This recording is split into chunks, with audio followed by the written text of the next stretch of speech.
3 நாளா தண்ணி வரல. பாட்டியே, நம்ம பழைய வீட்டுல தண்ணி வருதா? ஏன்டா கேக்குற? பாட்டியே, 3 நாளா தண்ணி வரல. குளிச்சு 3 நாள் ஆகுது தெரியுமா? மோந்து பாரு.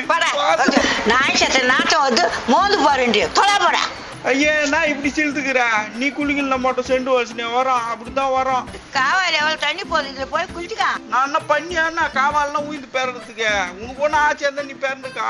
பன்னீர்ல குளிச்சுவோ, நான் எதுக்கு இதுல குளிக்கணும்? கேவியே, பாடியில போகும்போது தெளிப்பாங்களா அந்த பன்னீர் தானே? இப்பவே தெளிச்சிடுறேன், ஏன் கவலைப்படுறேன்? என்ன சீக்கிரம் அனுப்பிச்சிட்டு 16ஆம் நாளைக்கு கறி சோத்துலான்னு பாக்குறியாடா?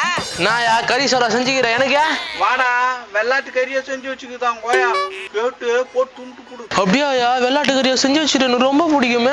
பொசோட்ட பையில தண்ணி இல்லாத நானே சோறாக பட்னி கிடக்குறேன், எனக்கு விளையாட்டு கறி கேக்குதா? என்ன பாட்டி, தண்ணி வந்தா கறி சோறு போடுவியா? டேய், உனக்கு விருந்தே வைக்கண்டா பாட்டிய. தண்ணி எங்க இருக்குதுடா, காட்டுறா வாடா. வா பாட்டி போவோம். தண்ணி வந்தா முதல்ல கழுவணும். வா வா. கரை முடிச்சுன்னு கைவாறு கூட தான் சுத்திக்கிட்டியா?